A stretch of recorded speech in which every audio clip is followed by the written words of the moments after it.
gracias, Laura de Pérez, de la Universidad de Vic, por estar aquí, y a todos vosotros, público en general, y también a personas en presencial, en línea, y de la Universidad de Vic, de los grados de Biología, Biotecnología, Biomedicina. Este acto se compone de estas partes. En primer lugar, haremos una breve presentación. Le daremos la palabra a nuestra invitada de hoy y también os daremos la palabra al público para que podáis formular preguntas. En el momento que os vaya bien, pedís un micrófono a la Ariana y ella os lo pasa, porque si podemos hablar con el micro es mejor. De esta forma las personas que están en línea pueden escuchar lo que se dice. Y a la 1:30 terminaremos. El programa Ciencia y Sociedad, en colaboración con la Sociedad Catalana de Biología, se compone de dos proyectos. Lo que es el Premi Llegim Ciència, que leemos una novela. Este año es El efecto Frankenstein. Y también el proyecto de tertulias de literatura científica.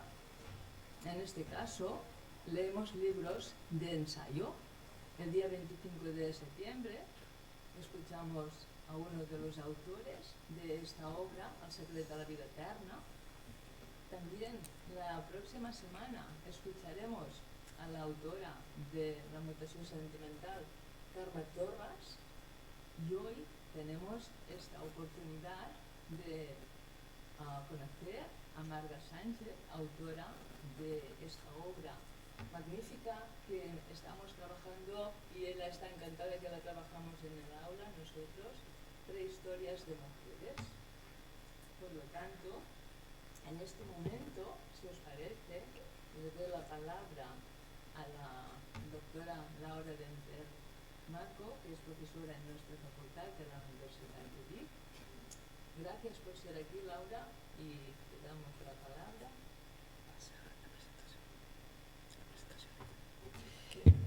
Bueno, buenos días. Exacto. En primer lugar, voy a presentar a la ponente. La ponente que nos acompaña es Marga Sánchez Romero. Ella es catedrática de Prehistoria en la Universidad de Granada y también vicerrectora de Extensión Universitaria, Patrimonio y Relaciones Institucionales en la misma universidad. Es miembro del patronato del Museo Arqueológico Nacional y en su fase investigadora se interesa por las mujeres, la infancia, la cotidianidad y las actividades de mantenimiento y el cuerpo en las sociedades de la prehistoria. Es la jefa del grupo de investigación Cultura Material e Identidad Social en la Prehistoria Reciente del sur de la península ibérica. Ha participado, junto con otras profesoras y junto con otros miembros de la gestión del patrimonio arqueológico, en la puesta en marcha del proyecto Past Women, que es un sitio web en el cual se da visibilidad a las líneas de investigación en arqueología y al estudio cultural de las mujeres.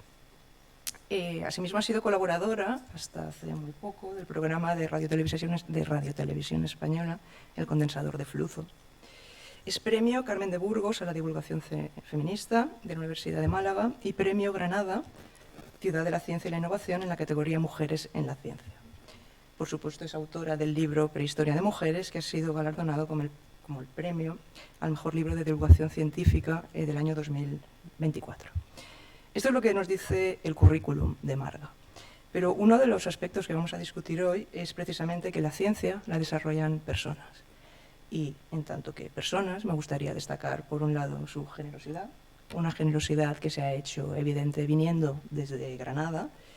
Enseguida nos contestó y nos dijo que vendría, que no tenía ningún problema. Lo hizo ayer, justo un día después de que el aeropuerto del Prat estuviera en estado bastante lamentable. Aún así, hasta última hora de la tarde se mantuvo atenta y finalmente ayer cogió el vuelo.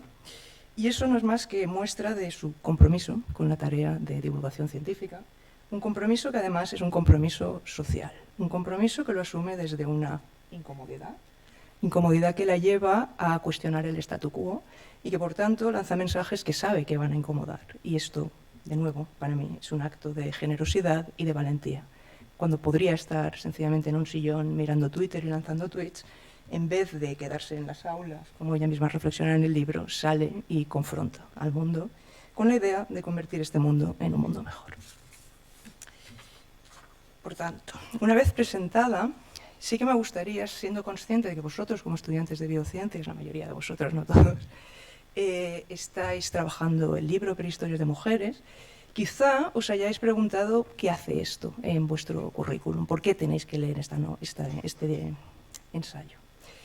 Y la primera respuesta a esta pregunta es obvia. Este ensayo nos ayuda a entender qué lugar ocupamos en el mundo, tanto las mujeres como los hombres, porque precisamente a través de la historia y de la prehistoria se conforman estos lugares. Pero por si esto fuera poco, al final uno de los aspectos que queremos destacar muchísimo en esta charla es qué nos dice este libro sobre la práctica de la ciencia, sobre la ciencia en sí misma y la práctica de la ciencia. A mí me gustaría empezar con una reflexión, porque una de las primeras cosas que nos podemos plantear es la arqueología es una disciplina tan separada del resto de las ciencias más básicas, más como la biología que estáis estudiando vosotros o la biotecnología. Y la realidad es que yo considero que no es una disciplina que está tan separada. Y aquí es donde quiero empezar con esta confesión.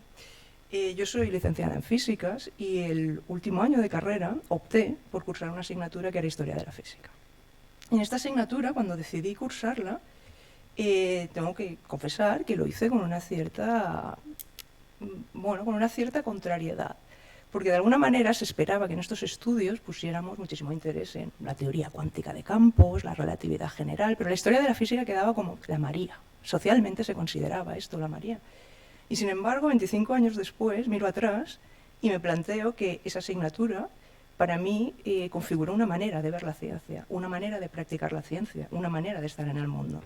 Es una de las asignaturas de las que recuerdo más cosas y por tanto creo que es importante que tengáis en cuenta que a pesar de que los currículums no dejan muchísimo espacio para tratar las humanidades en el ámbito de las ingenierías y de las ciencias, es imprescindible que vosotros, como científicos del futuro, hagáis reflexiones respecto a cómo la sociedad está condicionando vuestra práctica científica. Y en ese sentido, me gustaría abordar 3 temas que realmente lo que hacen es verse reflejados en el libro que Marga ha escrito. En primer lugar, me gustaría poner sobre la mesa la esencia de la ciencia, aunque rime de una manera un poco peculiar. La esencia de esta ciencia, en el fondo, es la capacidad de cuestionarse a sí misma. No hay conocimiento que sea científico si no es capaz de cuestionarse a sí mismo, y la ciencia tiene la gran virtud de que es capaz de detectar y de corregir sus deficiencias. Hay otras disciplinas que pueden generar conocimiento. Evidentemente las artes lo hacen, la filosofía lo hace, sin embargo la ciencia lo hace desde el método científico del cual nos hemos dotado, pero es una forma más de generar conocimiento y sobre todo con la mirada puesta en esa capacidad de cuestionarse a sí mismo. Si no, corremos el riesgo de que la ciencia se convierta en sí misma en un dogma, que luego tanto criticamos desde la propia ciencia. Por tanto, hay un continuo del conocimiento científico. Un continuo que ciertamente depende de qué se estudie desde la ciencia, hará que nos acerquemos más a una cierta noción de objetividad o menos. Si nosotros nos preguntamos, por ejemplo, desde la física, qué es o qué objetivo tiene el spin del electrón, bueno, pues es difícil poner subjetividad aquí. En cambio, cuando nos preguntamos cómo funcionan las sociedades del pasado, es más fácil que se vea la propia interpretación que tenga un efecto sobre el objeto de estudio. Lo que quería destacar en esta primera parte es: cuando se practica la ciencia se tiene que hacer con espíritu crítico, no podéis dar por sentado nada. Los libros de texto están escritos sobre la base de un conocimiento que durante muchos años se ha asentado y la comunidad científica utiliza. Pero no quiere decir que sean inmutables, no quiere decir que sean incuestionables. Si no se practica la ciencia con esa mirada a cuestionarse a sí misma, no se está haciendo ciencia. Y esto nos lleva a, como mínimo, reflexionar sobre la objetividad y la neutralidad de la ciencia. En primer lugar, hay que destacar que la ciencia es practicada por personas. Y por tanto, como es practicada por personas, está atravesada por las sociedades en las que se practica. Por ejemplo, determina qué temas se investigan o qué temas se dejan de investigar. ¿Os habéis preguntado? Seguro que sí, pero yo os lanzo este ejemplo concreto. ¿Por qué hay tan poca investigación sobre la endometriosis y la hay bastante sobre la disfunción eréctil. ¿Por qué? ¿A qué intereses responde que haya investigación en unos temas y no en otros? Las sociedades al final deciden qué temas se investigan. Y decide qué temas se investigan porque decide financiarlos. Y la ciencia funciona sobre la base de esa financiación. El conocimiento científico se genera sobre la base de publicaciones especializadas que los propios científicos revisan. Pero es muy importante que en vuestra fase de formación entendáis que aquello que llega a la noticia de esto se ha demostrado científicamente viene de estas publicaciones. Y estas publicaciones, en el modelo actual, se generan enviando a revistas o conferencias estos trabajos. Los propios investigadores, típicamente 2 investigadores, revisan este trabajo y ven si se ha seguido una metodología adecuada, si los diseños están hechos correctamente. Pero todo esto se hace en un entorno de política editorial y de política de la ciencia. Todo esto se hace pagando en la mayor parte de las revistas, realizando la revisión por pares de forma gratuita por parte de los científicos. Y esto, si bien siempre, o mayoritariamente, hay una muy buena voluntad de ser honesto en el trabajo científico, cuando se hacen unas condiciones de poco tiempo, pues a veces hace que las revisiones tampoco sean las más excelentes. Siempre se aprende de las revisiones, pero no siempre son las mejores revisiones que se pueden hacer. Con lo cual, ese punto crítico de ¿qué me está diciendo un trabajo? ¿Me está diciendo que esta verdad es inmutable y va a servir siempre? No, me está diciendo que ese trabajo diseñado de esta manera, en estas condiciones, me está diciendo esto. Y si diseño otro experimento que me dice algo ligeramente contrario, no dirá que lo anterior estaba mal. Sencillamente tenemos que saber enmarcarlo bien e interpretar la ciencia de esta manera. Porque lo que se observa en la sociedad actualmente es que muy a menudo se eleva a la categoría de dogma el esto, la ciencia lo ha demostrado. Y con eso se intentan callar bocas de si hay formas alternativas de decirlo. Pero si no se entiende cómo se produce el conocimiento científico, es precisamente un problema asumir que todo es una verdad inmutable. Muy a menudo habrán intereses por debajo de ese uso dogmático de la ciencia. Y esto al mismo tiempo se hace en un contexto de una cierta paradoja, porque por un lado asumimos que la ciencia parece ser una verdad inmutable, pero al mismo tiempo exigimos a la comunidad científica que nos aporte resultados y no entendemos que gran parte de los resultados que va a aportar están dotados de una cierta incertidumbre. ¿Cuántas veces se ha criticado a los hombres del tiempo diciendo es que nos han dicho que va a llover y no llueve? Bueno, pero es que la ciencia inherentemente tiene esta incertidumbre. Y cuando hacemos un uso de la ciencia buscando verdades absolutas, estamos haciendo un flaco favor al ejercicio de la propia ciencia. Todos estos temas los ha abordado Marga en su trabajo desde un tema muy concreto, desde la arqueología.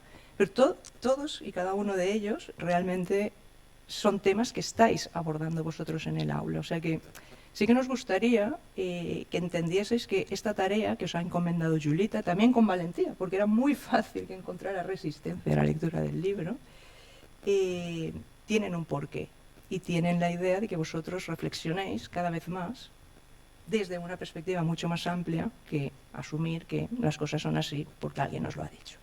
Yo con esto ya paso la palabra a Marga para que nos presente sus hallazgos y, bueno, ¿por qué no? Para que nos interpele, nos incomode y nos haga aprender.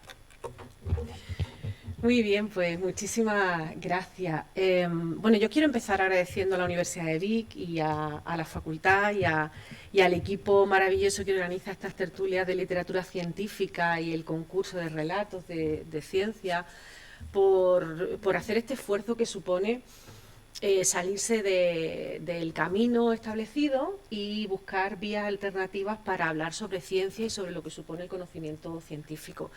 Me parece que tenéis mucha suerte de poder estar en este entorno en el que se os ofrecen otras oportunidades distintas a las que voy y doy clase de biología y me cuentan tal cosa y yo me lo aprendo y lo suelto en el examen y no necesito nada más porque con eso tengo suficiente. La etapa universitaria debe ser siempre una etapa en la que aprendamos cosas de otra disciplina y que seamos capaces de entender la transversalidad del conocimiento científico y por tanto pues me parece que es muy de agradecer que este tipo de iniciativas se lleven a cabo por parte de vuestra universidad, ¿no? De hecho, estábamos hablando ayer, yo quiero copiar, o sea, no estoy diciendo, no, voy a inspirarme, no, voy a copiar el modelo de lectura porque me parece que es muy, muy interesante, ¿no? El poder confrontar con gente, además, que está haciendo ciencia y que, como bien ha dicho Laura, tenemos nuestras propias incoherencias, tenemos nuestras propias dudas, porque en ciencia hay que dudar mucho. Si no dudas en ciencia, tienes un problema grave en cualquier disciplina científica. La duda es muy importante, te hace plantearte, ¿y si lo pruebo de otra manera? ¿Y si lo hago de otra manera? ¿Y si hago otro experimento?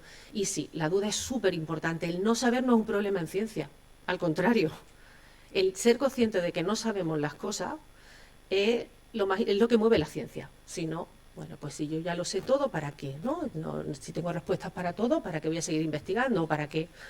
La duda es muy importante. Y es verdad que no se nos ha vendido la idea de que la duda es muy importante. Yo soy científica y, por tanto, tengo que tener la verdad. Otra palabra horrible a la hora de hablar de ciencia, de historia o de lo que queramos decir. Es la verdad que tenemos ahora. Probablemente dentro de 10 años estas verdades sean distintas porque hayamos obtenido un conocimiento científico que sea radicalmente distinto o matizablemente distinto y, por tanto, pues cambiemos también la idea, ¿no? Esto es muy importante que sepamos que...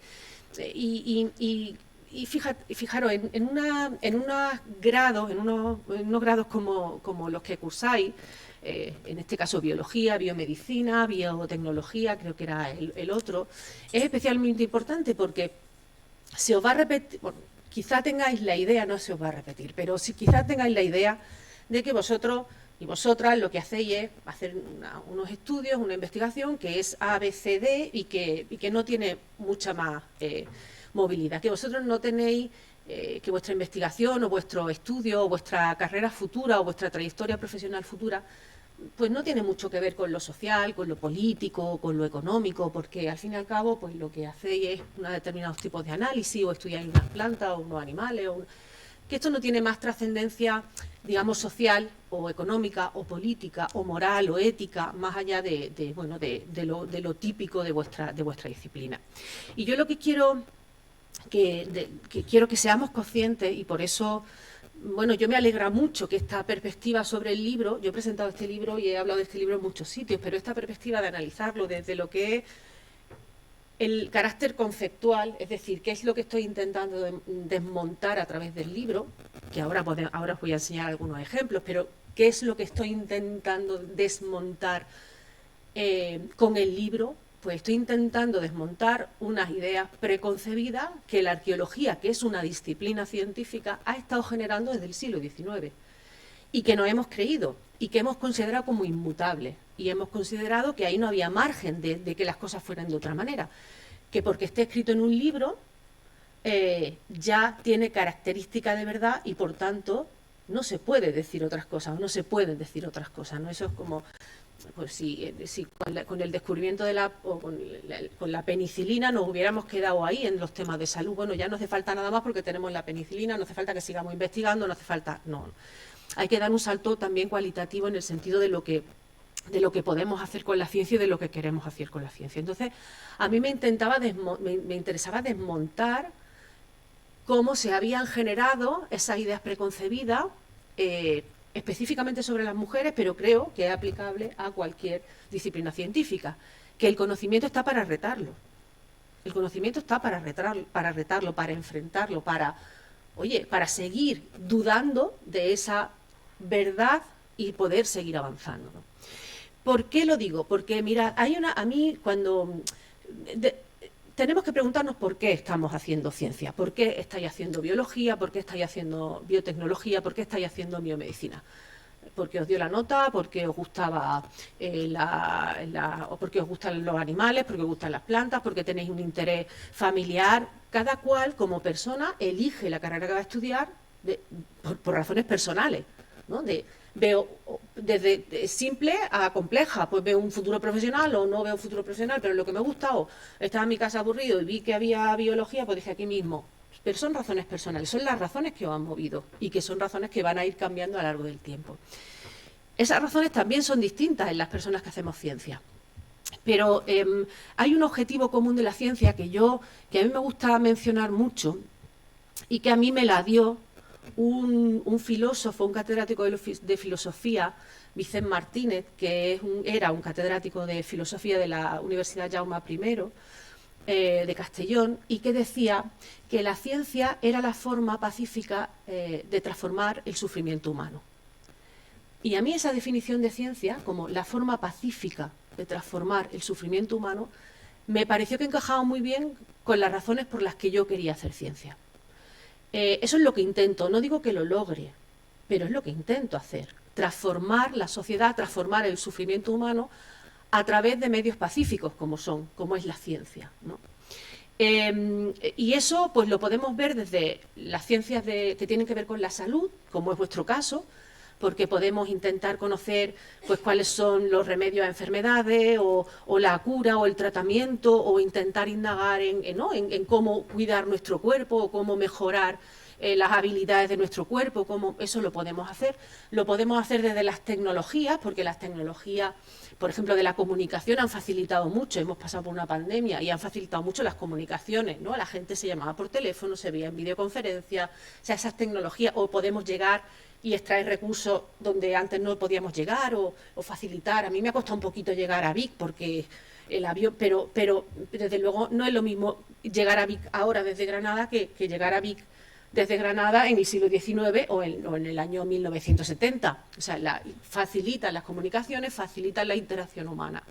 Y en las humanidades pasa lo mismo. En las humanidades, que pueden parecernos, bueno, es que la gente de humanidades lo que estudia es pues para ver si esto es bonito o no, y poco más, porque tampoco para qué sirven las humanidades. Bueno, pues las humanidades sirven para que seamos capaces de conectar con gente que no somos nosotros, o sea, con las personas que tenemos enfrente, al lado o alrededor, conocer su historia, sus formas de vida, el conocimiento científico o cultural que han ido acumulando, pues hacen que podamos conocernos mejor y, por tanto, eliminar esos tan fáciles discursos de odio que escuchamos en muchas ocasiones, ¿no?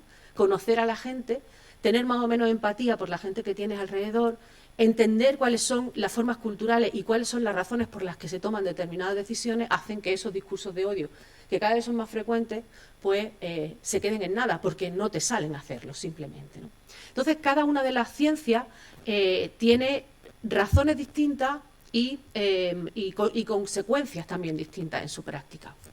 Y comentaba Laura que es verdad que conocer el spin del electrón, eso es un método científico, igual que yo cuando cojo un hueso de una excavación y le hago el análisis genético y hago pruebas de ADN antiguo, eso es un resultado.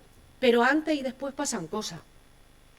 ¿Por qué quiero hacer las pruebas y por qué quiero conocer el spin del electrón? ¿Por qué? ¿Simplemente por saberlo? ¿O hay una investigación o unas razones para la investigación previas que hacen que tengamos que poner más interés en el spin del electrón? No sé nada del spin del electrón, así que a lo mejor digo alguna tontería, pero ¿para qué? Para generar un tipo de energía distinta. ¿Y qué queremos hacer con esa energía? ¿Cuál es el resultado? Cuando sepamos para cómo funciona el spin del electrón, ¿qué queremos hacer con ello? ¿Fabricar un arma de destrucción masiva? ¿O fabricar o energías renovables y limpias y a coste cero? ¿Qué queremos hacer con eso? Y en eso la ciencia está tan mediatizada y tan influenciada en las humanidades como en otro tipo de ciencia. ¿Por qué la investigación en salud y en la farmacéutica se preocupan más de los tratamientos que de las curas? ¿Por qué de paliar las consecuencias de la enfermedad que en curarla? Porque hay unas cuestiones económicas que están detrás de eso. Eso es tan poco inocente como cualquier otra cosa. Entonces, todos esos condicionantes que tenemos alrededor son los que nos están haciendo que tomemos decisiones. ¿Por qué una persona elige hacer una tesis doctoral de un tema determinado? Pues en algunas ocasiones es porque en su familia alguien tuvo una enfermedad, le afectó muchísimo y dijo, pues yo voy a intentar hacer una tesis sobre esta enfermedad para conocerla mejor. Pero en otras ocasiones, como ha dicho Laura, las decisiones se toman porque hay un grupo de investigación que le han dado un proyecto de no sé qué, sacan una beca predoctoral y ahí voy yo, me apunto. No tiene nada que ver, a lo mejor no sabía ni lo que es, pero bueno, voy a hacer la tesis sobre eso. Y eso ha tenido decisiones previas, ¿no? Pues vamos a potenciar desde el Ministerio la investigación en este ámbito. O sea que ningún conocimiento de los que estáis estudiando o de los que vais a generar en el futuro es inocente. Y eso es muy importante saberlo, no porque sea malo, eso no es malo. Eso no es malo. La gente construye conocimiento por sus propias condicionantes personales y también por la sociedad en la que vivimos. Ser conscientes de eso es lo que hay que hacer y eso no es malo. Lo que pasa es que hay que saberlo, porque si no somos conscientes de que eso está pasando, como decía, generamos el dogma, ¿no? Esto es lo que hay que investigar, pero no porque haya unos condicionantes económicos que quieran que yo estudie esto, sino porque esto es lo más importante que hay que estudiar en el mundo, ¿no? O esta es la única línea de investigación que tiene razón de ser. No, hay otras muchas que a lo mejor no están tan dotadas económicamente o no tienen tanto respaldo social o lo que sea. Entonces, en ese mundo nos movemos, en todas las disciplinas científicas, y de eso tenemos que ser conscientes. Y no pasa nada porque pase, pero que seamos conscientes porque nuestras decisiones pues irán encaminadas a un lado o a otro, ¿no? A ser conscientes de la capacidad que tenemos y de la enorme responsabilidad que tenemos también como científicas y como científicos. Es que tenemos muchísima responsabilidad a la hora de ejercer nuestro trabajo. Yo lo he intentado, voy a aterrizar esto en algunas cuestiones del libro que agradezco mucho. Espero que no haya sido un latazo para mucha gente leerse el libro. Espero que lo hayáis disfrutado, que lo hayáis entendido. Ahora, si queréis, a mí me encantaría saber qué os ha parecido desde vuestra perspectiva, pero agradezco muchísimo, agradezco mucho al equipo y a vosotros y a vosotras que lo hayáis leído, porque la verdad es que una escribe para que la lean, claro, no tiene otra función.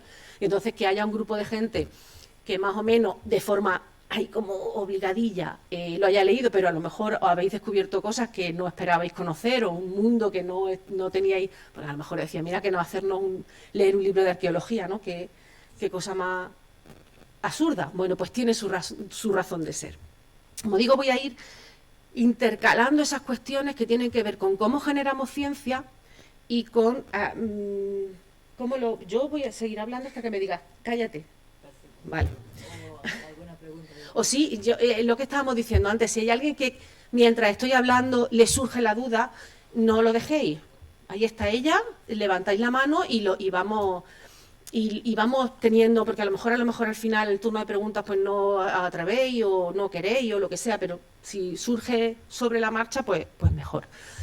Y como digo yo, lo que voy a intentar es, a través de 4 o 5 imágenes, haceros ver cuál ha sido mi proceso de investigación, porque a mí me preocupa, en ciencia tenemos muchos grandes problemas que resolver, ¿vale? La ciencia tiene que servir para resolver problemas. De hecho, mira, yo creo que la gente que nos dedicamos a la ciencia tenemos que generar el conocimiento suficiente para que la gente que hace políticas públicas, tenga la información adecuada para hacerla, ¿vale?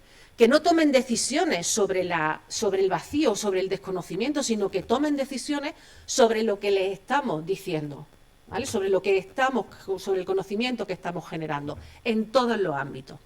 Entonces, yo creo que, como he dicho, tenemos una enorme responsabilidad y hay cientos de cuestiones que podemos trabajar en ese sentido, porque las desigualdades, las injusticias sociales, las enfermedades, son todavía muchísimas, ¿no? Y entonces ahí es donde tenemos que poner el acento. Hay que elegir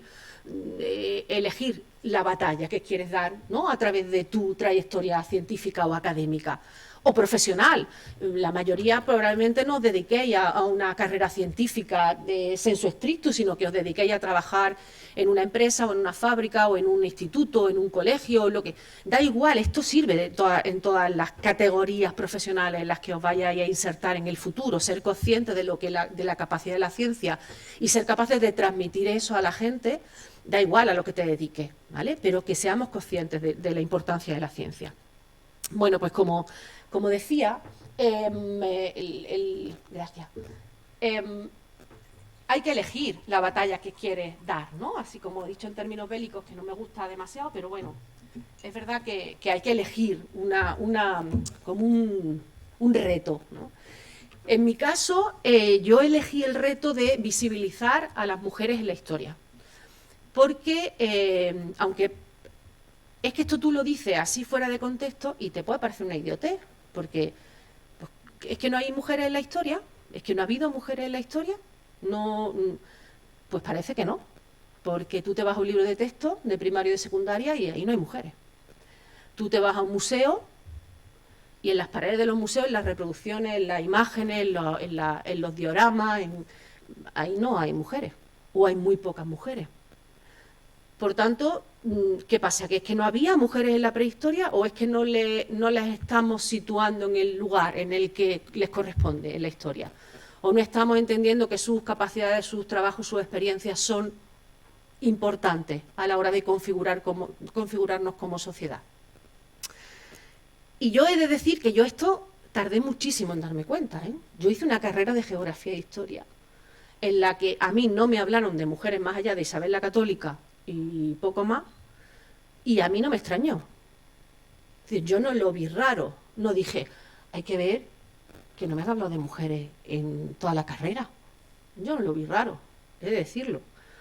Fue cuando ya estaba haciendo la tesis doctoral, cuando dije, hay que ver que estoy estudiando un material, yo estudié todos los instrumentos de piedra de la prehistoria, ¿no? Del neolítico, cuchillo, daga, flecha, raspadores, raederas, en todo eso que yo medía las piedrecitas, veía cómo lo habían tallado, las clasificaba, ¿no? Todo esto además como la arqueología cuando surge como disciplina científica, lo hace en la segunda mitad del 19 con todas estas ciencias, con la biología, la zoología, la botánica, la geología, pues la arqueología siempre ha querido ordenarlo todo mucho, como hacen, ¿no? En biología los taxones, las familias, no sé, pues igual. En arqueología, como queremos todo ordenarlo muy, muy bien para poder interpretarlo, para poder conocerlo, ¿no? Entonces yo estaba haciendo ese orden y de pronto me di cuenta de que lo tenía todo muy bien ordenadito, pero que yo no había visto gente ahí. Y que yo, como arqueóloga, lo que quería era conocer cómo funcionaban las sociedades del pasado. No saber si esta piedra la podía poner en este tipo o en este tipo. Bueno, no me parecía que estuviera haciendo bien mi trabajo, o bien el trabajo de la tesis. Así que ahí empecé a preocuparme por la gente y dentro de la gente, cuando ya empecé a preocuparme por la gente, resulta que solo veía hombres en estos artículos científicos, solo veía señores cazando, señores, y no veía mujeres. Y digo, pues tampoco es razonable que no haya mujeres. Voy a empezar a preguntarme por qué no hay mujeres en la ciencia, en la historia. ¿Por qué no estudiamos a las mujeres en las sociedades del pasado? ¿Por qué no lo hacemos? Y de ahí yo de hecho, lo comentábamos ayer, yo cerré la tesis y no he vuelto a estudiar industrialítica. No he mirado una piedra más. Miré 50.000 durante 4 años y decidí que eso no era lo que yo quería hacer en el resto de la vida. Y estoy muy orgullosa de mi tesis, la tengo publicada, y saqué. Pero yo decidí que eso no era lo que quería hacer. Por eso, ni elegir un grado determinado, ni elegir un TFG determinado, ni elegir un TFM determinado os va a marcar de por vida, ni siquiera la tesis, ¿vale? Siempre hay, todos estos procesos son procesos en los que tienes que decidir no solo lo que quieres hacer, sino sobre todo lo que no quieres hacer y cómo no los quieres hacer. Así que esos son procesos todos de aprendizaje. Yo empecé de verdad mi carrera investigadora una vez que terminé la tesis y que decidí lo que quería hacer y cómo quería hacerlo, ¿no? Entonces, con esto, ¿qué os digo? Que a mí me surgió un problema de investigación. ¿Por qué no están las mujeres en los discursos históricos? En este caso, en los discursos que hablan sobre la prehistoria. ¿Por qué no están? ¿Es que no éramos importantes? ¿Es que de verdad no estábamos? ¿Qué pasaba ahí? Un problema de investigación. Y fue cuando empecé a estudiar, me fui a formarme fuera y empecé a contactar con otras compañeras y a intentar entender un poco esa parte, ¿no? Lo que hemos hecho con la prehistoria y con las mujeres en la prehistoria son 3 tipos de estrategias, ¿vale? La primera estrategia tiene que ver con el estereotipo. Hemos estereotipado a las mujeres. Y esto, digamos, el reflejo de ese estereotipo, del reflejo de estos estereotipos es esta imagen. Como he dicho, a mí me parece fundamental el contexto económico, social, político, moral, ético en el que se produce la ciencia. Cuando la arqueología surge como disciplina científica en el siglo XIX, en Europa, no nos olvidemos que la arqueología es una disciplina eurocéntrica y androcéntrica, porque la hacen en ese momento señores de la élite intelectual y económica. No es que no estén mujeres, es que no están ni todos los hombres, son determinados tipos de hombres los que hacen ciencia a finales del XIX durante gran parte del siglo XX. Bueno, pues cuando se empieza a hacer cuando la arqueología se convierte en disciplina científica, que no en práctica, las poblaciones griegas ya excavaban, iban por Asia Menor y a los pueblos a los que iban llegando iban no excavando, iban escarbando, ¿no? Y pasa en Asia Menor, pasa luego con Pompeya en el 16, pasa en todas las excavaciones que se hacen durante el 17 y el 18, no son excavaciones que estén destinadas a extraer conocimiento sobre esas sociedades, sino a extraer piezas que se puedan poner luego en los jardines, que se puedan poner luego en los museos. Pero no hay un afán por el conocimiento científico, hay un afán simplemente del objeto por el objeto. Cuando la arqueología se convierte en disciplina científica, es decir, cuando lo que alguien que se dedica a esa disciplina científica dice, te tienes que creer porque es científico, y por tanto tiene que estar en los libros, y por tanto es el discurso que todo el mundo se tiene que creer, y que todo el mundo tiene que aprender, y que todo el mundo tiene que repetir. Eso sucede en el 19. Y eso es la ciencia, ¿no? Frente a la práctica de la arqueología previa, ahora es una ciencia y por tanto lo que dice tiene carácter de verdad. ¿En qué momento surge? En un momento en el que Europa es un lugar cambiante, muy cambiante, el siglo XIX es un siglo absolutamente fascinante por todos los cambios que se producen, pero en el que las mujeres, desgraciadamente, no tienen ninguna relevancia. Es que las mujeres en el XIX ni siquiera podemos ir a votar. ¿Qué importancia social, económica vamos a tener? ¿Cómo vamos a mirar a las sociedades del pasado pensando en las mujeres? ¿Por qué? ¿Qué razón? Si ellas no tienen importancia económica, aunque estén trabajando en fábricas, siendo explotadas vilmente, como también lo hacen las criaturas. Pero eso no es economía, eso es trabajo puro y duro, ¿no? ¿Qué importancia social van a tener o qué capacidad de poder van a tener? Si ni siquiera pueden votar, si es que no pueden ni siquiera elegir, ya no es que puedan ser elegidas, es que no pueden elegir a quienes las van a gobernar, porque no pueden votar. ¿Qué importancia social van a tener? Si entendemos que la evolución humana es desde lo salvaje a quienes somos en la actualidad, nosotros y nosotras, en la actualidad. Es decir, esto ha sido una evolución que crece en civilización. Si en este mundo civilizado, y que es lo mejor que conocemos, de finales del XIX, las mujeres no pueden votar, imagínate cómo estarían en la prehistoria. O sea, estarían bastante peor de lo que están ahora. Con lo cual, lo que se hace es intentar sustentar esas desigualdades, porque además en ese momento también están las sufragistas pidiendo el voto, si hay una revolución también de las mujeres, lo que intentan es acallar esos discursos diciendo, es que esto es así desde la prehistoria. ¿Para qué vais a intentar cambiarlo si esto ha sido así desde el principio? No tenéis margen de solución, ¿no? De continuidad. No tenéis, porque esto ha sido así desde el principio.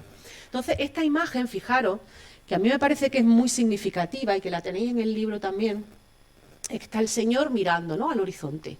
Ahí como él se va a enterar de todo, va a ver venir las cosas, porque va a estar mirando ahí, no erguido así, a ver qué pasa, ¿no? Fijaros en ella que tiene la cabecita agachada con el bebé. Ya no va a enterarse de nada. Todo lo que ella se entere pues tendrá que comunicárselo a alguien, porque ella está en esa maternidad esencialista, natural, completamente naturalizada, que no tiene nada que ver con la maternidad real, que la maternidad real es una maternidad que requiere pues mucho uso del cuerpo, mucha tecnología, mucha innovación tecnológica, muchos elementos relacionados con las distintas emociones, pero que también tiene tecnología y esfuerzo y conocimiento, ¿vale? Esa maternidad no la estamos viendo ahí. Y luego hay otros dos niños, en este caso parece que son niños, que ni siquiera le vemos la cara, porque es que son irrelevantes para la historia. O sea, a estos es que ni siquiera le vemos la cara, ¿no? Entonces, esa es la idea de familia nuclear de principios del siglo XX, de familia nuclear y familia típica europea, que trasladamos a la prehistoria para decir que es la buena, porque es la que llevamos siendo desde la prehistoria, ¿no? Entonces, tenemos este tipo de estereotipos y tenemos otro tipo de estereotipo, que es el de las Venus paleolíticas, ¿no? Supongo que todo el mundo aquí, y sobre todo si habéis leído el libro, pues conoceréis a la conocida como Venus de Willendorf, que es esta figurilla que lo más curioso y por eso otra vez miramos al pasado con nuestra mirada presentista, como digo en el libro, formaba parte de una creación de arte contemporáneo de Laura Giandi, que es una artista italiana, y que ella pues había generado una pieza de arte contemporáneo basándose en este tipo de figurillas, y entonces subió a Facebook la figurilla en la que se había inspirado, y Facebook la censuró por pornográfica, porque entendía que esto era pornografía. Entonces, claro, es verdad que es un algoritmo, pero ojo, perdonadme, pero detrás del algoritmo hay personas. Esto no, es que esta es la inteligencia artificial que genera. La inteligencia artificial juega y construye con lo que hay en Internet. Y lo que hay en Internet está generado por personas. O sea, no vayamos a pensar que la inteligencia artificial es capaz de pensar por sí misma y decidir lo que es bueno o malo. O sea, la inteligencia artificial, la capacidad que tiene es que tiene una capacidad de observación, de generalización y de hacer, ¿no?, de elegir los hitos más relevantes para construir nuevas imágenes. Pero la inteligencia artificial no piensa por sí misma, piensa a partir de lo que hay. Y si hay hombres, si cuando nos metemos y vemos, ponemos el hombre prehistórico en Internet, salen 350.000 tíos y 70 tías, pues va a construir imágenes en las que lo más importante sean los 350.000 tíos. ¿Vale? O sea, que es que no le demos... No, es que esto se ha generado por inteligencia artificial y entonces puede ser una caca tan grande como lo que hay en Internet. ¿Entendedme lo que os digo? Entonces, el algoritmo censuró esta imagen por pornográfica. De hecho, el Museo de Historia de Viena, que es donde está la figurilla, sacó un comunicado diciendo, miren ustedes que nadie se ha quejado nunca porque estuviera desnuda la imagen, no le vamos a poner una faldita ahora aquí en el museo, y retiraron la censura, ¿no? Pero esto pasa, a mí me ha pasado que yo he subido imágenes de figuras del Paleolítico y me ha escrito Facebook diciendo, te estás pasando, te vamos a cerrar la cuenta porque he subido una imagen de una señora del Paleolítico, una figura del Paleolítico desnuda, ¿no?, por ese carácter pornográfico de la imagen. Así que lo que hacemos, las mujeres nos movemos en estas dos dicotomías, las mujeres de la prehistoria y de la historia, nos movemos en estos dos modelos.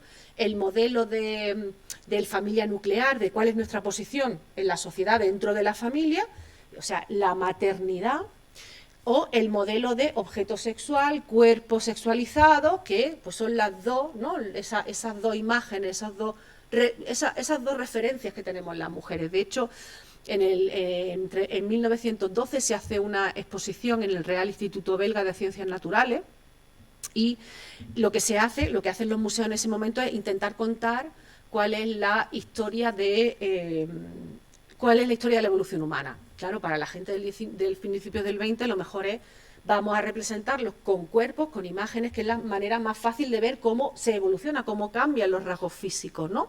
Pues desde los australopithecus a los neandertales a las sociedades sapiens, ¿no? Vamos a ver al humano anatómicamente moderno. Y hacen 15 figuras, 13 son hombres y 2 son mujeres. Y las 2 mujeres son una madre neandertal y una estatuilla de este tipo, absolutamente contemporánea, o sea, una interpretación contemporánea de la época, en la que es una mujer desnuda, absolutamente dispuesta a lo que sea, ¿no? Entonces, esas son las dos referencias que tiene la gente que a principios del siglo XX va a ver esa exposición sobre evolución humana.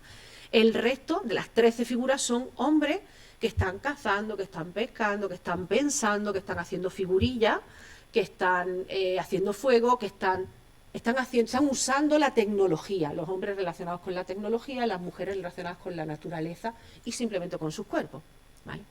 Así que lo que hacemos es estereotiparnos para que las mujeres no tengamos otros referentes históricos. ¿Cómo voy a querer ser astronauta si no he visto nunca una mujer astronauta? Si mi único referente son los que son. Es imposible, no podemos desear lo que no vemos. ¿Cómo voy a querer ser física si no conozco a ninguna mujer que haya sido física previamente? Entonces, eso y no significa que no hayan existido, sino que simplemente no las hemos visto, que son dos cosas distintas.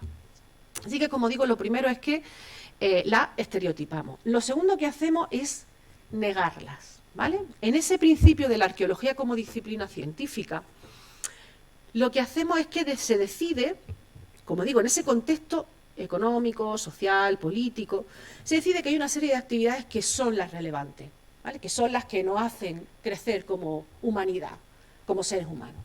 En esas actividades está, pues por supuesto, todo lo que tiene que ver con la caza, con la representación de arte rupestre, ahora lo veremos, con el conflicto resuelto de forma violenta, o sea, con la guerra, cuando se sublima el uso de la violencia porque se consiguen cosas con la violencia y por tanto es un elemento factible, ¿no? Es posible y es aceptable porque a través de la violencia yo consigo cosas, por tanto, si la humanidad puede crecer también porque ejerce la violencia y se acepta la violencia y la guerra y el uso y la resolución violenta de los conflictos se usa porque, se hace porque, bueno, es admisible.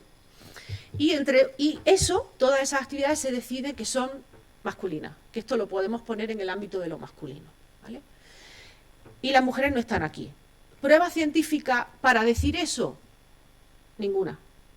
¿Hacen falta? No. ¿Por qué? Porque yo digo que es así, que yo soy el señor que está generando ciencia a finales del 19, principios del 20, y por tanto a mí no me hace falta. Yo tengo la autoridad suficiente para decir, las mujeres no cazan. Y ya está. ¿Cuál es la prueba científica?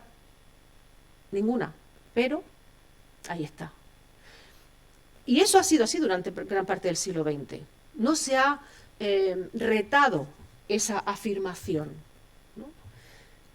Y en 2018 se publica un artículo al que corresponde esta reconstrucción, que es un yacimiento en Perú que se llama Vila Maya Pachá, en la que se descubre una sepultura en la que hay un cuerpo con armas.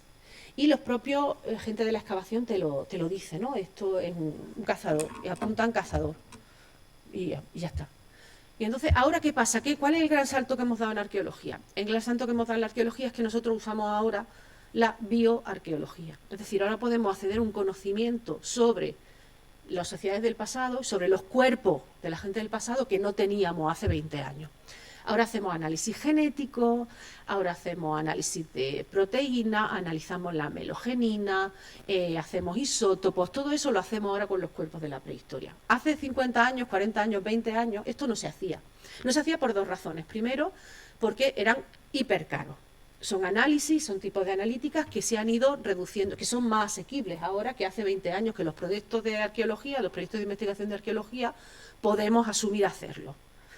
Y eso ha abaratado costes y además luego es verdad que esa estrategia científica, esas metodologías se han adaptado también a lo que se quiere de la arqueología, porque se quiere también el procedimiento científico es el mismo, pero lo que nosotros queremos saber es otra cosa. Entonces ahora llega una excavación como esta de este tipo y dicen, bueno, vamos a mandar todos los huesos a analizar. Entonces analizan el sexo, la edad, analizan cuestiones de movilidad, si ha nacido en el mismo sitio donde se ha enterrado, qué dieta tenía, qué tipos de enfermedad tuvieron, si eran enfermedades genéticas, todas estas cosas las podemos saber. Ahora, si nosotros con un resto medianamente conservado, podemos acercarnos casi a la biografía de la gente, ¿eh? Es que podemos acercarnos a la biografía de una persona concreta, porque podemos saber, como digo, no solo el sexo y la edad, sino saber si nació en el mismo sitio donde ha sido enterrada o venía de otro sitio. Si podemos saber el tipo de esfuerzo físico que hacía, el tipo de trabajo, la cantidad de esfuerzo físico, las enfermedades genéticas, los traumatismos, la dieta, podemos saber muchas cosas, ¿vale? Y esto lo hemos hecho gracias a las metodologías que tienen que ver con la biología, por ejemplo, la biología, con la química, sobre todo, ¿no? Bueno, pues tienen dinero y mandan todos los cuerpos a analizar. Si no hubieran tenido dinero, ese cuerpo hubiera sido el de un hombre ad eternum. Pero como ahora podían, pues mandaron. Y cuando les devolvieron los restos, se dieron cuenta de que lo que había enterrado era una mujer. Entonces ellos mismos te dicen, entramos en shock, no sabíamos cómo manejar esa información porque no nos había pasado nunca, no habíamos contemplado que las mujeres pudieran cazar. No entraba dentro de la norma, ¿no? De esa idea fija de lo que hacen los hombres y lo que hacen las mujeres. Y pudieron hacer tres cosas. Pudieron haber dicho, se han equivocado en el laboratorio. Eso tiene que estar mal. Eso se ha hecho alguna vez a lo largo de la historia. Eso tiene que estar mal, se han tenido que equivocar, o nosotros hemos tomado la muestra mal, o en el laboratorio han mezclado las fichas, porque no puede ser una mujer, que como digo, ha pasado en otras excavaciones. Da igual, no la publicamos porque hasta que no sepamos seguro si es o no es, vamos a sacarla del estudio, porque no tenemos esa certeza. La segunda cosa que podían haber hecho hubiera sido, anda, una mujer, nos ha tocado la rarita del pueblo. Mira que hay cosas que podían haber pasado y nos ha tocado a nosotros la única que cazaba. Sácala del estudio porque hasta que no interpretemos desde el punto de vista de la antropología porque en este pueblo hay una mujer cazando y tal, y sácala del estudio, vamos a publicarlo y esto ya se quedará aquí, ya lo interpretaremos. Hicieron la tercera cosa que podían hacer, y hacer una pregunta que no se había hecho nunca antes nadie, y que ahí está la clave de la ciencia, no en tener metodología súper importante, sino en ser capaces de hacer preguntas que no se hayan hecho antes. Y la pregunta que hicieron es, ¿habrá más? ¿O esta de verdad es un unicum y por tanto tendremos que entenderla como un unicum y dar una explicación histórica? Hay pocos cisnes negros, pero hay cisnes negros y tiene una explicación biológica. Pues, oye, a lo mejor hay una sola cazadora en todos los Andes, pero vamos a intentar entenderlo, ¿no? Vamos a ver si es la única. Y entonces mandaron a analizar toda la sepultura con armas del mismo periodo en toda la zona, y la respuesta fue que hasta el 30% de las sepulturas con armas eran sepulturas de mujeres. Por tanto, no eran las únicas que cazaban, no eran las que más cazaban, pero cazaban. Y todo es porque alguien decidió hacer una pregunta que no se habían hecho hasta ese momento. Y como digo, siempre en ciencia lo importante son las preguntas. Tú me puedes interrumpir cuando quieras, ¿vale? Cualquiera puede interrumpirme cuando quiera, ¿vale? Total. Fijaros, yo me quedo súper sorprendida, porque esta idea de las mujeres cazan, que a mí no me parece especialmente importante, quiero decir que la caza en muy pocas ocasiones ha sido la forma de alimentación primordial para las poblaciones del pasado. Es la recolección y son otro tipo, el forrajeo, el trampeo, pero a mí me parece que este tipo de caza mayor tampoco es que haya sido nunca, no me parece especial. ¡Uy, qué bien que las mujeres ya son importantes porque están cazando! De verdad, o sea, no, me parece que hay otro, luego explicaré, hay otras cuestiones que me parecen más relevantes, ¿no? Para entenderlo y entenderla. Bueno, pues esto de que las mujeres cazan, fastidia. Es increíble lo que molesta a determinados sectores que se diga que las mujeres cazan. Y os digo una cosa, hoy, a esta hora, seguro que hay una mujer cazando en el mundo. Porque luego se han hecho, a raíz de este estudio, se han empezado a preguntarse por otras cuestiones y a intentar conocer cómo funcionan las mujeres en las sociedades que en la actualidad todavía siguen prácticas de caza y recolección. Y te das cuenta que en el 70% de las poblaciones que cazan y recolectan, las mujeres están participando en la caza. O sea que es un dato científico inapelable, esos datos científicos que decíamos antes, ¿no? Que, o sea, bueno, pues no podéis imaginar lo que fastidia que digamos que las mujeres cazan. Yo hice hace poco un podcast con Cindy Takanashi, que es la de Queridas Hermanas, que es un podcast que por lo visto tiene muchísima... y entonces pusieron en Instagram el trocito en el que yo explicaba lo de la caza. Bueno, yo dejé de leer los comentarios. Yo es que en redes sociales funciono muy mal. Tengo todas las redes sociales, pero soy incapaz de contestar porque no sé contestar. Entonces, como no sé contestar, pues no contesto. Pero yo dejé de leer al 15 comentarios que decían eso está haciendo política, eso no es historia, cuando te estoy dando un dato científico de unos resultados de una excavación y unos resultados de tal. Y había un señor que dijo... Yo soy peruano y eso aquí no ha pasado nunca. Aquí las mujeres nunca han cazado.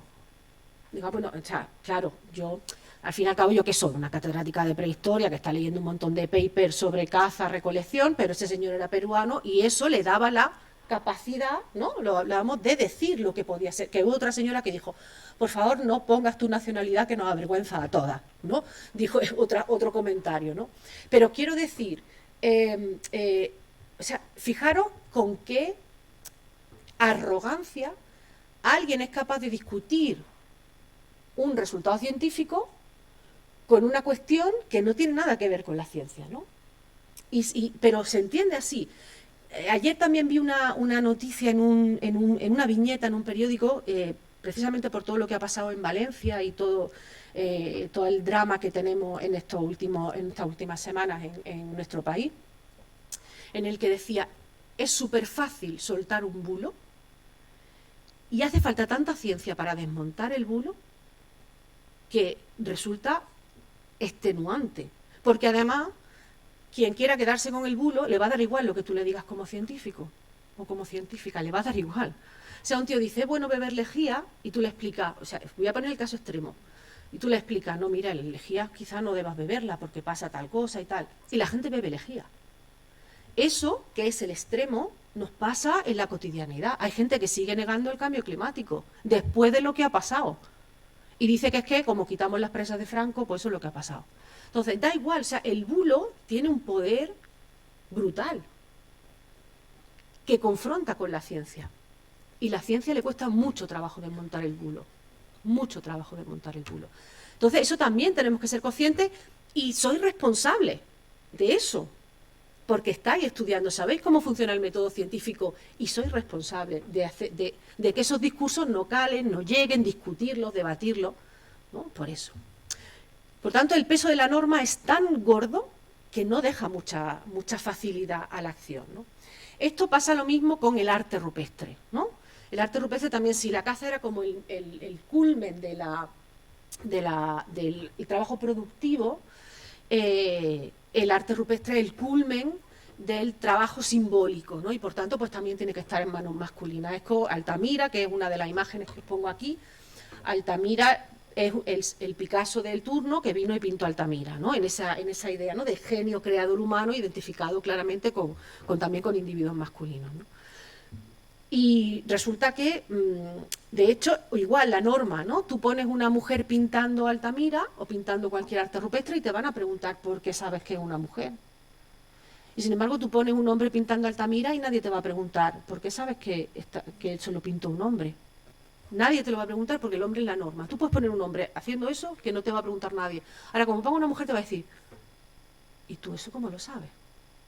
Bueno, pues lo sé porque tengo huellas dactilares, tengo huellas palmares, usamos la paleodactilografía, usamos las huellas de mano, usamos la lógica de entender que el arte rupestre de Altamira o de cualquier otro lugar que lo tenga a lo largo de todo el mundo no es un cuadro de Picasso, sino que son manifestaciones humanas. Allí no hay tele, allí no hay libro, allí no hay otras formas de comunicación. El arte rupestre es un arte que sirve para enseñar, para contar la historia, para decir aquí estoy yo y este es mi territorio. Eso es el arte rupestre. Y tenemos huellas dactilares de mujeres estudiadas a través de la paleodactilografía que nos indican que están también participando, ¿no? Pero esta es otra de las reticencias que hay. Aquí no hay tanta rechazo como a la hora de hablar de caza, pero también existe. Pero como he dicho, que el arte rupestre sí que lo veo como un elemento en el que es innegable y que me parece que es suficientemente importante porque es el reflejo del simbolismo, ¿no?, de esas sociedades. Pero como digo, el de la caza, bueno, pues tampoco me parece que sea tan relevante que hayamos demostrado que las mujeres cazan. Sí, pero tampoco la caza realmente, si la pone en el contexto de lo que significa en términos económicos para las sociedades del pasado, pues tampoco que sea súper relevante. O sea, es una actividad económica más. Pero hay otra serie de actividades y otra serie de trabajos, madre mía, que no sé ni beber, otra serie de trabajos que no hemos visto. O sea, hemos visto cómo las estereotipan, hemos visto cómo las niegan en determinadas actividades, ahora vamos a ver cómo nos invisibilizan.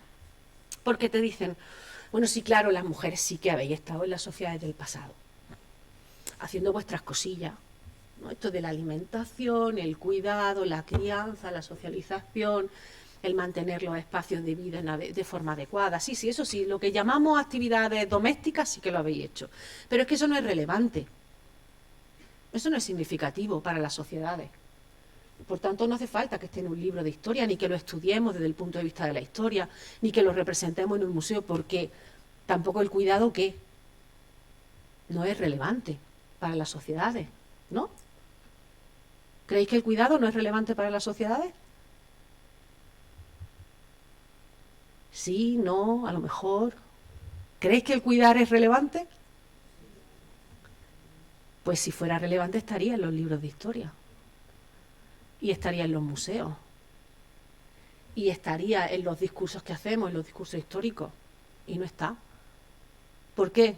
Porque hay razones, otra vez, políticas, sociales y económicas, para que se digan, estos trabajos no son importantes, no requieren tecnología, no requieren conocimiento, lo hace cualquiera, lo hace gente que no tiene importancia, como son las mujeres. Vuestra aportación a las sociedades es insignificante, porque solo hacéis el trabajo doméstico. Telita. Pero eso es lo que vendemos a través de eso. Entonces, cuando nosotros estamos recuperando eso que en arqueología llamamos actividades de mantenimiento, que otra vez las estamos recuperando con un montón de información que obtenemos a través del procedimiento científico y del método científico, cuando lo que estamos haciendo lo que queremos es ponerla en el primer plano de la explicación histórica, porque además ni siquiera estamos seguros de que todo se hiciera por parte de las mujeres en la prehistoria. De hecho, en los primeros momentos de las sociedades, ese trabajo que era el único que había, se hacía por igual entre hombres y mujeres. Entonces, o se haría por igual entre hombres y mujeres. No hay una distinción. Cuando todo el mundo hace lo mismo, no hay diferencia, no hay desigualdad. Y, por tanto, no hay desigualdad de género ni de ningún tipo. Pero yo he traído aquí una imagen del parto, de un parto, porque a mí me parece especialmente dañino el sesgo y cómo el sesgo nuestro está influenciando directamente a la ciencia. Los partos normalmente en el mundo salen bien. La prueba es que estamos aquí. Si hubieran salido todos los partos mal, no estaríamos. Estamos aquí porque los partos han salido bien. Pero no todos los partos salen bien. Hay partos que tienen problemas. Y eso sí que lo podemos identificar en el registro arqueológico. Yo en el libro pongo algunos cuantos ejemplos de partos que han salido mal. Pues porque durante muchísimo tiempo, cuando no había un conocimiento que ha tardado mucho en llegar, un conocimiento obstétrico y un conocimiento de la ginecología, porque era una cuestión de mujeres que, por supuesto, tampoco era importante. Cuando ese conocimiento ha tardado mucho en llegar, había partos que hoy no tendrían problemas para solucionarse, pero que en la prehistoria y hasta bien entrado el siglo XVIII eran muy problemáticos, ¿no? Pues, por ejemplo, un parto en el que saca el brazo en la criatura y eso en ese momento no tiene solución. Es decir, hoy sí tiene solución, se hace una cesárea, no hay ningún problema. Pero en la prehistoria, cuando la criatura sacaba el brazo por el canal del útero, ya ese parto estaba destinado a terminar mal, porque no hay forma de sacar el niño. Muchas veces incluso hemos visto en época medieval cómo han intentado tirar del brazo. Pero ese no tiene solución. El niño muere por paro cardíaco y la madre muere por desangramiento. No tienen solución. Y sí que empezamos a encontrar partos. De hecho, hay uno que está en el Cerro de las Viñas, que es el más conocido porque ahí sí que se ve muy bien. Se enterró a la madre, como se entierran en época de la Edad del Bronce del sur de la península, en el que la ponen de ladito y entonces ahí claramente todavía se ve la cabecita del niño dentro del útero y el brazo que está fuera del cuerpo de la madre, ¿no? Ahí se vio claramente, pero no se conocían muchos más. Cuando hemos empezado a pensar que podemos encontrar partos, cuando se nos ha pasado por la cabeza que podemos encontrar partos mal solucionados, es cuando hemos empezado a verlo. Mira, yo he excavado muchas sepulturas. Yo ahora, desde hace 10 años, 15 años, yo no excavo, yo además me dedico a excavar dólmenes y a excavar sepulturas colectivas del Neolítico y del cobre. Y yo cuando excavo, ya no excavo nunca sin gente preparada desde la antropología física. Porque a mí se me escapan cosas, yo no sé de hueso. Me pones aquí un cuerpo y yo te lo excavo y te lo excavo estupendamente. Un cuerpo en el que yo sea capaz, sin nada raro, yo soy perfectamente, y si me apuras te digo si es masculino o femenino, por la pelvis, si está bien conservada, por la pelvis, por el cráneo, soy capaz de identificar todo y yo voy sacando los huesos y voy señalándolo, yo no tengo ningún problema en excavar. Pero como a mí me salga algo que se escape de lo normal, yo que no tengo formación de antropóloga, meto la pata. Y eso es lo que nos ha pasado a la arqueología durante mucho tiempo, hasta que hemos empezado a entender la importancia de gente preparada, es decir, gente que hace arqueología y después se forma en un máster de antropología física ¿no? Entonces, yo ya no excavo nada si no tengo personas que saben perfectamente de qué están hablando, que son capaces de identificarte hasta el huesecito del oído. si te lo encuentras en una excavación arqueológica. ¿Por qué? Porque me dicen las compañeras que trabajan en antropología física, las bolsas donde metemos la fauna, es decir, los animales que encontramos en una excavación arqueológica, están llenas de neonatos y de fetos, que no hemos visto porque no hemos pensado que estaban allí. Hemos llegado, hemos visto 3 huesos que no cuadran con la pelvis, esto no es, corresponde, será un conejillo que se ha metido, alguna cosilla de fauna que le pondrían, un pajarito, imaginaros los neonatos, es que eso es nada el hueso, o los fetos a término, ¿no? Que no ni siquiera llegan a nacer. Bueno, pues el sesgo de lo que estamos viendo, de lo que queremos ver o de lo que esperamos ver es tan fuerte que cuando nos encontramos una cosa de ese tipo, nadie piensa, ojo, ¿y si es un parto? ¿Y si es un niño? No, son huesos de animales. En cuanto hemos sido capaces de tener en cuenta a la hora de excavar que eso puede pasar, están apareciendo así. Fetos a término, neonatos, muertes durante los partos, porque ahora hemos sido capaces de descender a decir, esto puede pasar. O sea, fijaros la importancia del sesgo y de las asunciones que tenemos, de las preasunciones que tenemos sobre lo que vamos a excavar y lo que no. Y me parece que es especialmente grave. Y ya me parece que, con ese, ya estoy terminando para que podamos establecer algún tipo de comunicación, el problema es que como eso lo estamos haciendo con todas las actividades de mantenimiento, con todo el trabajo doméstico, y no se trata de decir, el trabajo doméstico es muy importante, sí, pues mira qué bien, como vosotras lo hacéis también, seguid haciéndolo vosotras, ¿no? Porque no, se trata de decir, primero vamos a ponernos en el primer plano de la explicación histórica y de la relevancia social de estas cuestiones, eso es lo primero que tenemos que hacer. Y segundo, ver la cantidad de conocimiento, de innovación tecnológica y de elementos relacionados con la transmisión del conocimiento y el aprendizaje que envuelven también a esa cuestión.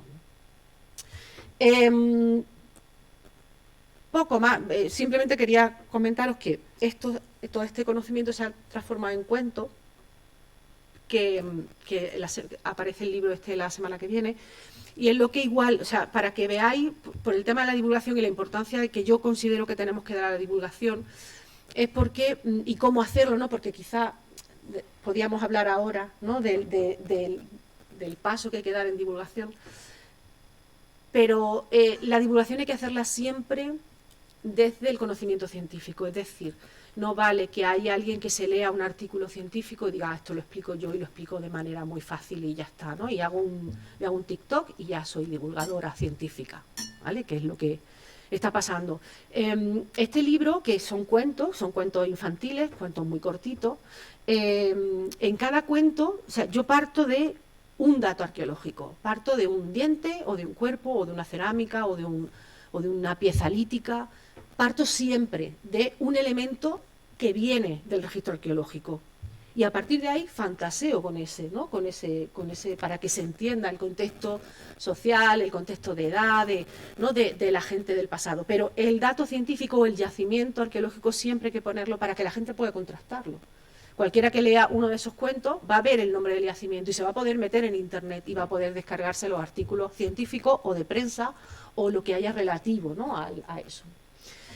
Pero porque creo que tenemos más allá de esa labor de ciencia, tenemos que hacer divulgación científica, cada cual tiene que hacer la que considera que hace mejor, o que se encuentra más cómoda, pero hay que hacer mucha pedagogía con la ciencia, nos va mucho en ser capaces de transmitir el conocimiento científico a la ciudadanía, nos va mucho en ello, y yo espero que seamos capaces de hacerlo.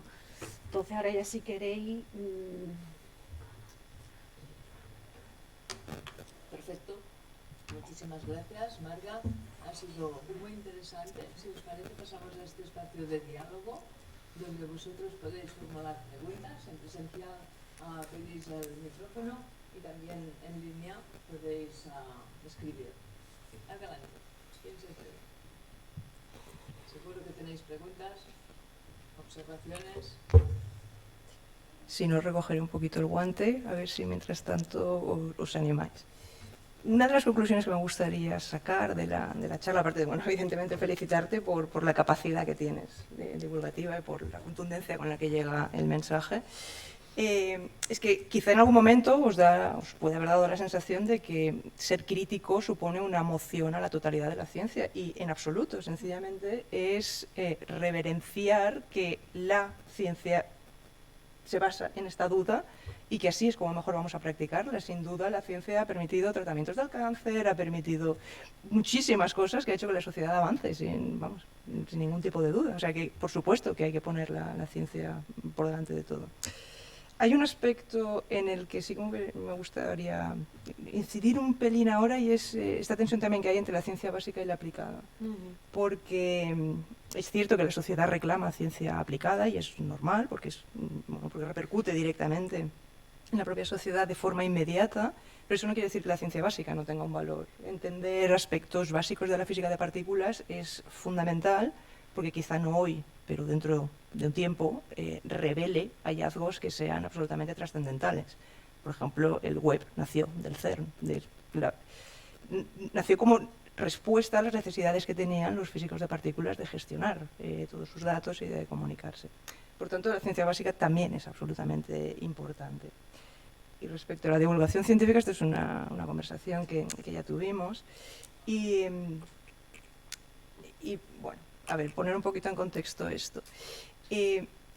Precisamente porque vosotros os estáis formando en ciencia, es muy importante que aprendáis a leer bien los resultados científicos. Porque es muy fácil extraer un titular de un estudio, y ese titular puede generar más dudas que otra cosa. Os pongo un ejemplo, voy a hacer algo que especialmente en las mujeres se castiga bastante, que es autorreferenciarse. Pero yo, cuando estaba realizando mi tesis doctoral, en un momento dado, yo trabajaba sobre un proceso que se llama la búsqueda visual, que es cómo nosotros analizamos una escena. Por ejemplo, cuando haces una sopa de letras, ¿qué proceso utilizas para buscar las letras y para con eso resolver problemas? Y en 2 días consecutivos me encontré un trabajo, uno decía la búsqueda visual tiene memoria, y al día siguiente encontré uno que decía la búsqueda visual no tiene memoria. Y claro, ¿qué haces con esto? Parece que estás lanzando mensajes contradictorios que se pueden coger y utilizar si no eres capaz de realmente analizar qué están diciendo esos estudios. Y ninguno de los dos estaba mintiendo. La divulgación científica entonces no puede tirar de titular, porque tú utilizas un titular de este tipo y al día siguiente hablas de la neurociencia en la educación, en el marketing, en la economía. Es muy goloso utilizar el conocimiento científico de esta manera, sin realmente entender en profundidad. Y es por eso que la divulgación se tiene que hacer de forma muy cuidadosa. No puede divulgar a alguien que no entiende hasta el último detalle las consecuencias de qué es un diseño experimental, cómo interpretarlo, qué consecuencias tiene. Y a mí me da la sensación que a veces, como estudiantes de ciencias, en algún momento se os va a interpelar: tú que eres científico, dime esto. Pues hay que saber decir, es que no lo sé. Es que no tengo suficiente evidencia, no tengo suficiente formación, porque se hace este uso de la ciencia. Dame la verdad absoluta, porque como seres humanos necesitamos reducir incertidumbre. Y la ciencia se ha tornado un poco esta manera de reducir la incertidumbre. ¿Alguna pregunta? Porque si no, voy a lanzar una que a mí me ha quedado... Ahí hay una pregunta. ¿Sí? ¡Qué bien! Ahí hay una pregunta.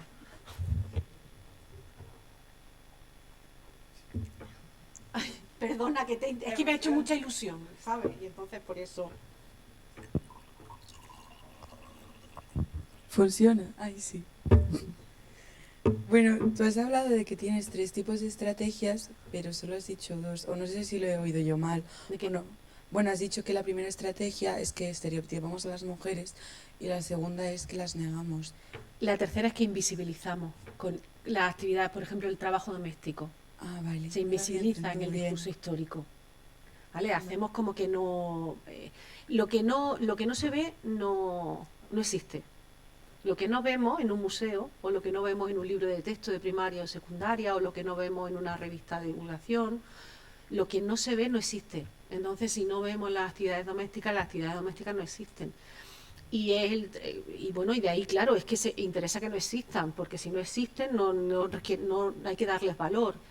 Y ya no digo valor económico, digo valor social, ¿no? Y eso es muy peligroso porque ese es un trabajo que es 24/7, que se hace en la mayor parte del mundo de forma absolutamente gratuita, ¿no? Se hace, o se paga muy mal o se hace de forma gratuita.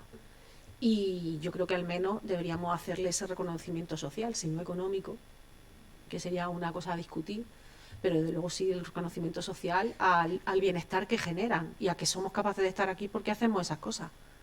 Porque hay sociedades en la actualidad que viven sin practicar agricultura y son sociedades perfectas, complejas y completas. No son sociedades que están esperando ahí a ver si vienen y nos civilizan.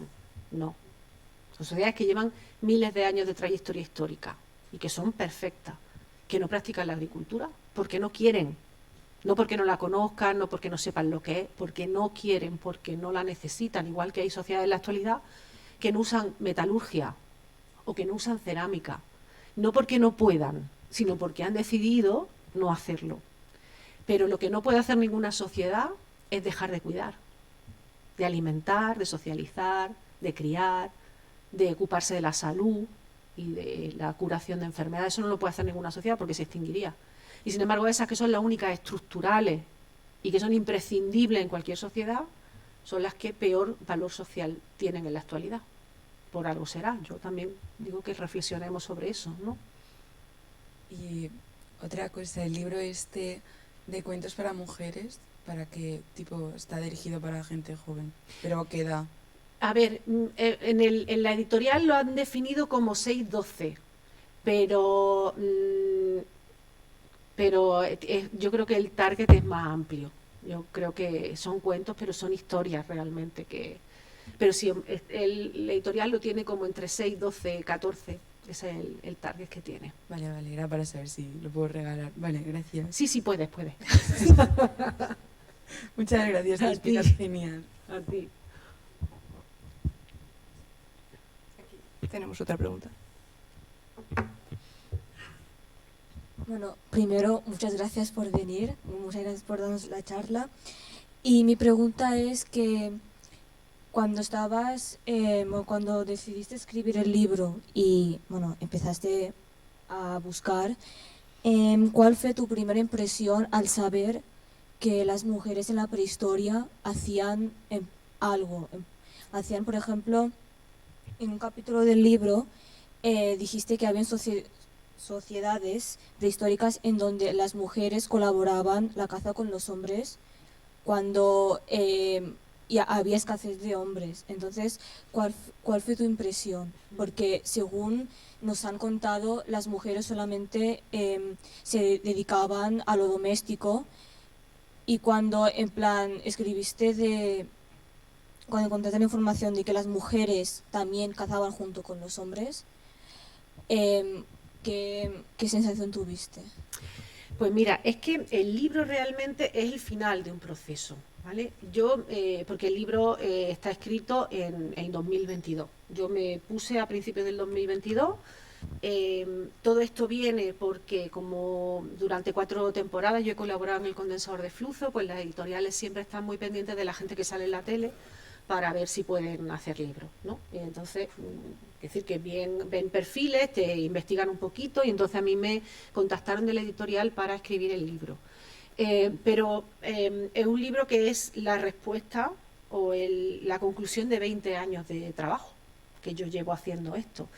O sea, a mí a mí no me sorprendió que las mujeres cazaran, porque yo siempre he entendido que las mujeres cazaban. Cuando tú tienes esta perspectiva de esta dicotomía que se establece entre hombres y mujeres, no es real. Hay sociedades, estás leyendo artículos de antropología social o cultural que te están diciendo que las mujeres están cazando en sociedades y están documentadas y tal.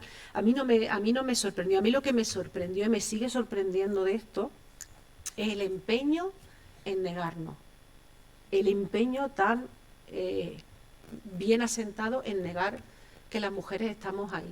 Y todavía me sigue sorprendiendo que haya, ¿no? que sigan intentando que no aparezcamos. O sea, como si las mujeres en la prehistoria, o sea, si solo, que no es verdad, pero si solo hubieran hecho lo que dicen que hemos hecho, ya me parece que sería y realmente pertinente y relevante, si solo nos hubiéramos dedicado, que no es cierto, al trabajo doméstico, ya me parecería suficientemente relevante como para contarlo, porque como he dicho, es lo que estructura a las sociedades, es lo que sostiene a las sociedades. Ya nada más que con eso me parece que es suficientemente importante, pero el meterlas en el ámbito, o sea, a través de la investigación científica, entenderlas en otros ámbitos, a mí lo que me sigue sorprendiendo es el rechazo que en algunas ocasiones genera. También tengo una cosa, esto ha cambiado mucho en 20 o 25 años. O sea, yo ahora mismo, en un principio es verdad que a mí lo que me pasaba cuando empecé a trabajar en estos temas, ¿no? Es que la gente de la disciplina pensaba que era una cosa muy graciosa, que yo hiciera esto, ay, qué simpático, ¿no? Con las mujeres en el cuadrito azul de los libros de texto, nosotras estamos siempre en el cuadrito azul, ¿no? En estas cosas que son como anecdóticas o curiosas.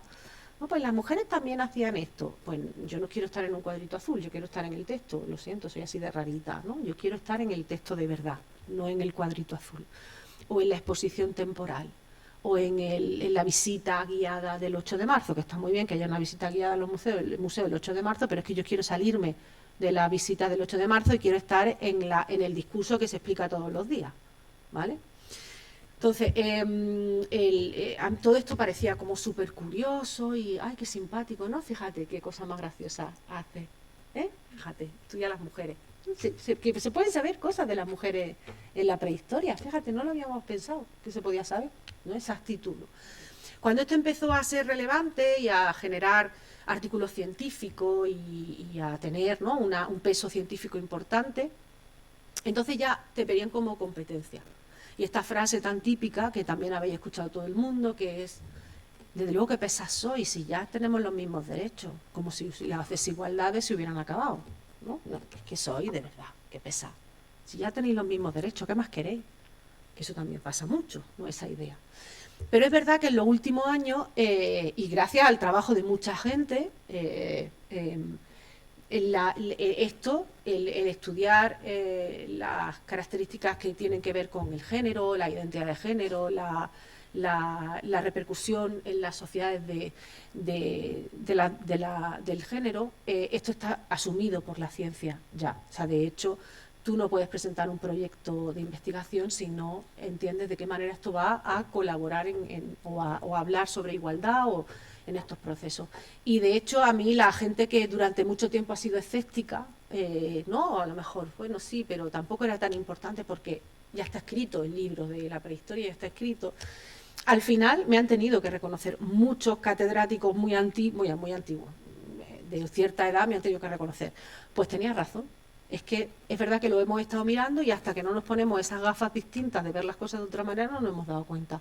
Con lo cual es verdad que esto ha experimentado cambios brutales en 20-25 años. Ahora nadie se plantea, o muy poca gente, ¿vale? Siempre hay alguien que lo hace, pero nadie se plantea hacer un proyecto de investigación o generar un proyecto de investigación de cualquier época histórica en la que la idea o la identidad o las características que en cada sociedad ocupa el género, que son distintas en cada sociedad, tienen de importancia o tienen de matices para la investigación que se está haciendo, ¿no? Muchas gracias. Allí al fondo.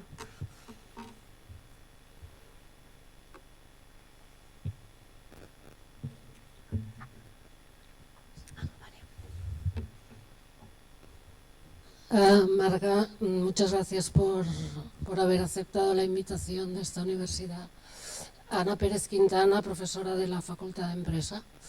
Y comentarte una anécdota, iré muy rápida, que fui a encargar tu libro el otro día a una gran librería en Barcelona y la dependienta me dijo, esta mujer es muy buena, la he escuchado hablar y vale mucho la pena, o sea que empiezas a ser famosa.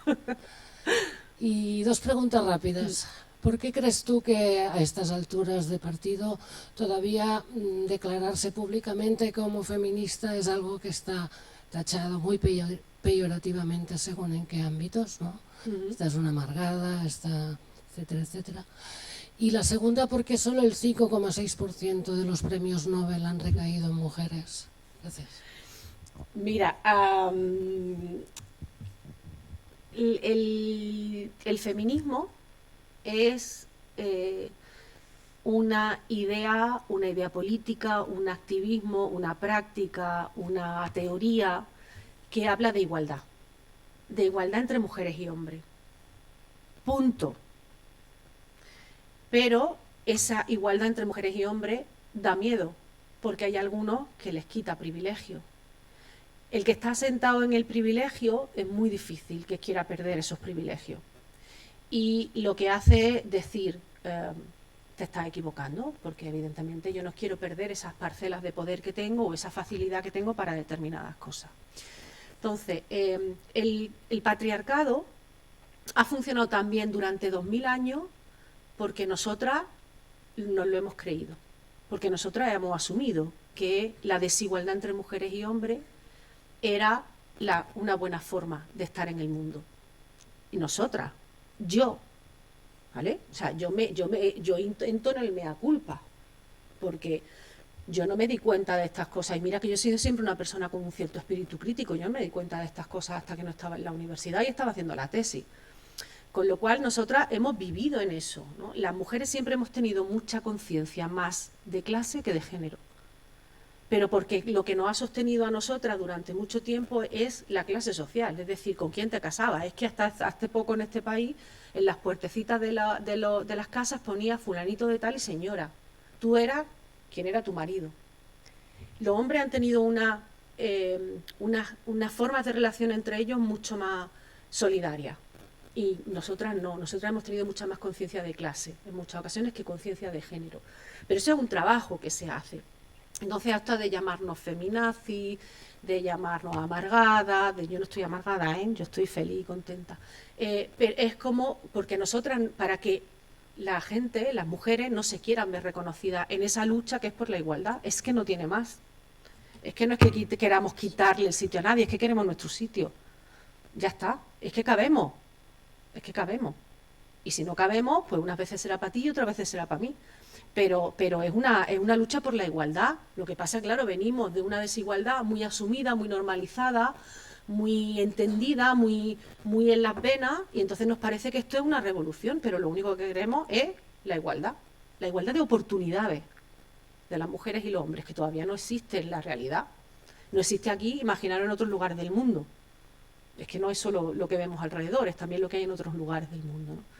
Entonces, mientras más convencidas, más seamos capaces, o más sean capaces ciertos sectores de convencer a las mujeres de que el feminismo es malo y que el feminismo lo que hacemos es odiar a los hombres o que queremos perjudicarlos, es que me parece una cosa que es absurda, porque es que no es así. Pero claro, si salen políticas relevantes y dicen, no, pobrecitos los hombres, que lo estamos hundiendo en la miseria. Bueno, pues no es así. Y hay muchos hombres que lo entienden así, hay muchos hombres que están... O sea, la lucha por la igualdad tiene que lograrse con las mujeres y con los hombres. Y hay muchos hombres que están en esto, y que están en esto convencidos de que no pierden privilegios, ganan otras oportunidades y ganan otros espacios también, que también se les han negado. Porque vamos a hablar de los hombres en la historia. A ver, los señores en la historia, es que hay un tipo de señores en la historia nada más, tampoco se cuentan a todos los hombres en la historia.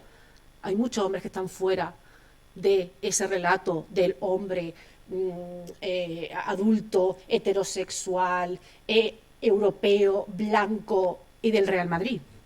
¿Entiendes? Es que salirse de eso a muchos hombres también le cuesta, y a lo mejor hay muchas de esas cosas con las que no se identifican. Pero eso es un paso que tienen que dar ellos también, que tenéis que dar vosotros también, si queréis darlo, pero es mucho más beneficioso. Entonces, cuando esto de yo ni machista ni feminista, que está tan incrustado en los cerebros humanos, ¿no?